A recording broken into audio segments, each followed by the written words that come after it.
શું તમે પણ કમજોર યાદશક્તિના કારણે પરેશાન થઈ રહ્યા છો? તમારી સાથે પણ હંમેશા એવું થાય છે કે કંઈક વસ્તુ મંગાવી હોય અને તમે એને ભૂલી જાઓ છો. ઘણું યાદ રાખવાની કોશિશ કરો છો પણ સડનલી લેવાનો સમય હોય એ જ સમયે ભૂલી જાઓ છો અને ઘણીવાર ફ્રીજ ખોલો છો અથવા તો બીજા કોઈ રૂમમાં જાઓ છો કોઈ વસ્તુ લેવા માટે અને ભૂલી જાઓ છો કે હું શું લેવા માટે આવી હતી. તો આ વિડિયો સ્પેશિયલી તમારા માટે છે, કેમ કે આપણી મેમરી જેટલી શાર્પ હશે એટલું આપણને ઘણો ફાયદો થવાનો છે. કેમ કે યાદાશ્ત આપણી જો એકદમ સ્ટ્રોંગ હશે તો એની અસર આપણા લાઈફ ઉપર થતી હોય છે, આપણી જીવનશૈલી ઉપર એનો પૂરેપૂરો પ્રભાવ હોય છે અને આપણી જો મેમરી શાર્પ હોય છે તો એની પ્રોડક્ટિવિટી પણ આપણી વધી જતી હોય છે, એટલે કે આપણા કામ પર પણ અસર થતી હોય છે. રોજિંદા જીવનમાં એ ખૂબ જ મહત્વપૂર્ણ છે. એટલા માટે આપણે આપણી યાદાશ્તને સ્ટ્રોંગ બનાવવી ખૂબ જરૂરી છે. પણ આપણે ઘણીવાર એવા લોકોને સાંભળ્યા છે કે અમારી ઉંમર થઈ ગઈ છે એટલે અમને યાદ નથી રહેતું, પણ એવું નથી હોતું. આપણે ઉંમરની સાથે સાથે ઘણી બધી એવી વસ્તુઓ અવોઇડ કરીએ છીએ કે જે આદતો આપણી બરાબર નથી હોતી, આપણી લાઈફસ્ટાઈલ બરાબર નથી હોતી, એના કારણે પણ આપણી મેમરી જે છે એ વીક થતી જાય છે. તો ખરેખર આપણે આપણી મેમરીને સ્ટ્રોંગ બનાવવી ખૂબ જ જરૂરી છે. તો મેમરીને સ્ટ્રોંગ બનાવવા માટે શું કરવું જોઈએ? તો ચિંતા ના કરો, હું આજે તમારી સાથે એવી કોઈક હેલ્ધી ટિપ્સો શેર કરવાની છું કે જે અપનાવવાથી, જે આદતો આપણે અપનાવીશું એને આપણે આપણા રોજબરોજના જીવનમાં વળી લઈશું તો ઓબ્વિયસલી આપણે આપણી યાદાશ્તને સ્ટ્રોંગ બનાવી શકીશું. અને એ બાબતો વિશે જાણવું હોય તો મારી સાથે છેક સુધી બન્યા રહો. અને હા, આ વિડીયો એ લોકોને જરૂર શેર કરો જે તમારી જેમ થોડી યાદશક્તિના કારણે અમુક વસ્તુઓ ભૂલી જાય છે અને એમને પણ તમારી જેમ ઘરના લોકોની વાતો સાંભળવી પડે છે કે તમે આ વસ્તુ તો ભૂલી જ જાઓ છો, મને યાદ જ હતું કે તમે આ વસ્તુ નહીં લાવો, તમે ભૂલી જ જશો. આવું ના કેવડાવવું હોય તો આ વિડીયોને જરૂરથી જુઓ અને તમે તમારી લાઈફસ્ટાઈલમાં થોડો બદલાવ લાવો, ઓટોમેટિકલી તમારી યાદશક્તિમાં વધારો થશે. તો એવી કઈ આદતો છે? તો સૌથી પહેલા નંબર 1, આપણે આપણી ઊંઘને નિયમિત રૂપે પૂર્ણ કરવી ખૂબ જરૂરી છે. આપણી ઊંઘ જનરલી આપણે 7 થી 8 કલાકની લેવી જોઈએ. આપણે આપણી ઊંઘ સંપૂર્ણ રીતે પૂર્ણ કરીશું તો એનાથી આપણા દિમાગને પણ શાંતિ મળશે, એને પણ રિલેક્સેશન મળી જશે અને આપણું દિમાગ પણ તેજ થવા લાગશે. કેમ કે આપણે ઘણીવાર સૂતા હોઈએ છીએ તો પણ આપણું મગજ વિચારો જ કર્યા કરતું હોય છે. તો મગજને પણ ફ્રી રાખવું ખૂબ જરૂરી છે. એ જેટલું રિલેક્સ રહેશે એટલી આપણી યાદશક્તિ સ્ટ્રોંગ બનશે. એટલે આપણી ઊંઘ લેવી ખૂબ જ જરૂરી છે અને પર્યાપ્ત માત્રામાં પૂરતી ઊંઘ લેવી જોઈએ. બીજી વસ્તુ આપણે એ કરવાની જરૂર છે કે એક્સરસાઇઝની આદત પાડવી જ જોઈએ. એક્સરસાઇઝ આપણને આપણી ઓલ ઓવર બોડી હેલ્થ માટે તો ખૂબ જ ફાયદો કરશે, સાથે સાથે આપણા દિમાગને તેજ કરવામાં પણ એ ખૂબ જ ફાયદો કરશે. કેમ કે વર્કઆઉટ કરીશું તો એનાથી આપણા દિમાગની અંદર બ્લડ ફ્લો સારું એવું થશે, બ્લડ સર્ક્યુલેશન સારું થશે અને બ્લડ સર્ક્યુલેશન અને એ પણ આપણા બ્રેનની અંદર બેસ્ટ રીતે થવા માંડે તો આપણી યાદશક્તિમાં ઘણો બધો સુધારો થાય છે. તમે ઘણા એવા લોકોને જોયા હશે કે જેઓ મોટી ઉંમરના હોય છે અને ઘણીવાર સડનલી એમને વર્તમાન બાબતો યાદ નથી રહેતી અને પુરાની બાબતો યાદ આવી જાય છે અને ફરી પાછા વર્તમાન પરિસ્થિતિમાં આવી જતા હોય છે. આવું થવા પાછળનું કારણ જ એ છે કે એમના બ્રેન સુધી બ્લડ બરાબર પહોંચતું નથી, બ્લડ સર્ક્યુલેશન બરાબર થતું નથી, એટલે એ ઘણીવાર અમુક વસ્તુઓ તાજેતરમાં જે હોય છે એ ભૂલી જાય છે અને પુરાની વસ્તુઓને યાદ કરે છે.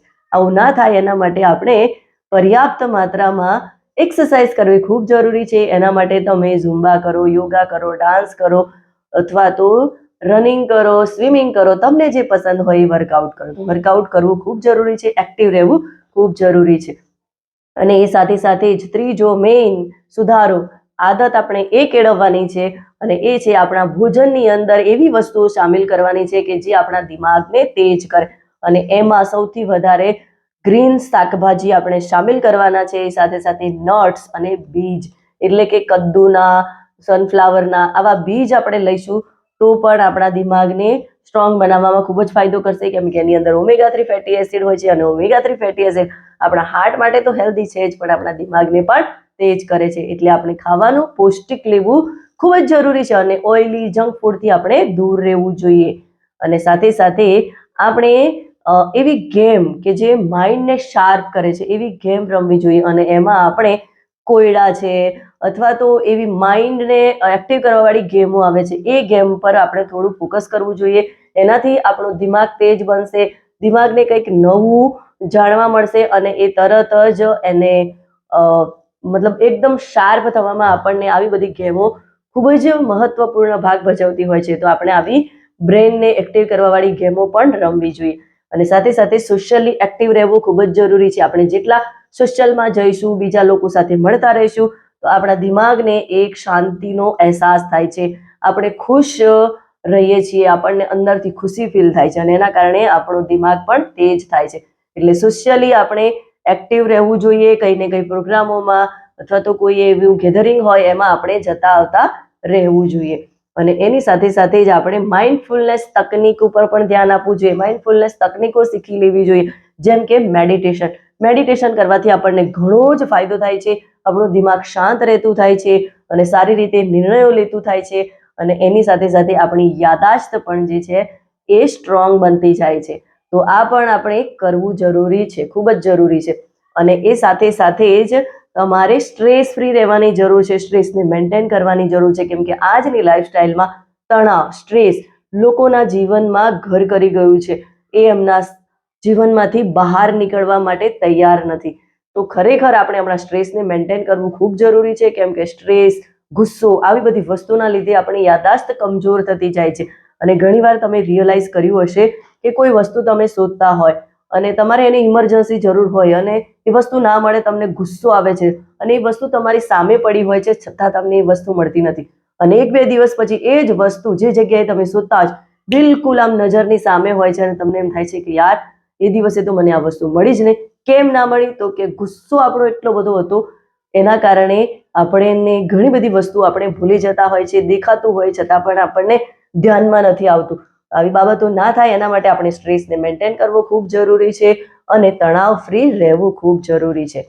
તો આપણે સ્ટ્રેસ ફ્રી લાઈફ જીવવા માટે મેડિટેશન, યોગા અને બ્રીધિંગ એક્સરસાઇઝ કરવી ખૂબ જ જરૂરી છે. શ્વાસોશ્વાસની ક્રિયા પર આપણે ધ્યાન આપીશું તો આપણે આપણા દિમાગને ઓફિસલી તેજ બનાવી શકીશું.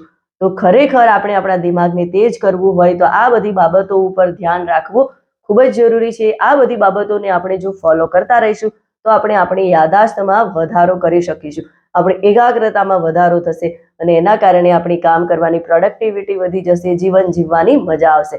અને હા, કદાચ તમે એનાથી પણ વધારે થોડી સમસ્યાઓથી પરેશાન હો, મેમરીને લગતા કોઈ પ્રોબ્લેમ હોય અને એના કારણે તમને વારંવાર વસ્તુઓ ભૂલી જવાતી હોય અથવા તો ચીડચીડા પણ વધારે આવતું હોય અને સ્ટ્રેસ વધારે રહેતો હોય, ખુશી ફીલ ના કરતા હો, તો તમારે એક સારા એવા ન્યુરોસર્જન ડૉક્ટરને બતાવવાની જરૂર છે. કેમ કે તમે ડૉક્ટરને બતાવશો તો તમને વધારે ખ્યાલ આવશે. અને હા, તમે તમારા દિમાગને તેજ કરવા માંગો છો, ખુશ રહેવા માંગો છો અને હેપી હોર્મોનને સારી રીતે રિડ્યુસ કરવા માંગો છો, એના માટે તમે અમારા 3 દિવસના ફ્રી સેશનમાં જોઈન થઈ શકો છો. અમારા મોર્નિંગ મિરેકલ ક્લબમાં તમે જોઈન થશો તો તમને ઘણી બધી એવી જાણકારી હેલ્થ રિલેટેડ તો મળશે જ કે લાઈફ ટાઈમ કેમ કેમ ફિટ રહેવું, કઈ રીતે આપણે આપણા વજનને મેન્ટેન રાખી શકીએ, કઈ રીતે હેલ્ધી રહી શકીએ અને સાથે સાથે કઈ રીતે આપણે આપણા દિમાગને તેજ કરી શકીએ. આ બધી જ બાબતોની તમને જાણકારી મળશે. અને ઘણા બધા એવા લોકો છે કે જે એમની યાદાશ્તને લઈને એમના ખુશી મતલબ એ લોકો ખુશી મહેસૂસ નથી કરી શકતા. કંઈક ને કંઈક બધાના અલગ અલગ હેલ્થ ઇસ્યુ હોય છે, સ્ટ્રેસ વધારે મહેસૂસ થતો હોય છે. એવા લોકો પણ અત્યારે હેલ્ધી રીતે પોતાની લાઈફ જીવી રહ્યા છે. તો એવા લોકો સાથે મળવાનો પણ તમને મોકો મળશે. અને એના માટે તમે મને કમેન્ટ કરો અથવા તો વોટ્સઅપ મેસેજ કરો અથવા તો મારી સાથે 1-to-1 કોલ બુક કરો. હું તમને એની ડિટેલ મોકલીશ, જેથી તમારી લાઈફમાં પણ તમે એક હેલ્ધી બદલાવ લાવી શકશો. વિડીયો ગમ્યો હોય તો એને વધારેમાં વધારે લોકો સુધી શેર કરો અને મારી આ ચેનલને સબસ્ક્રાઇબ કરો.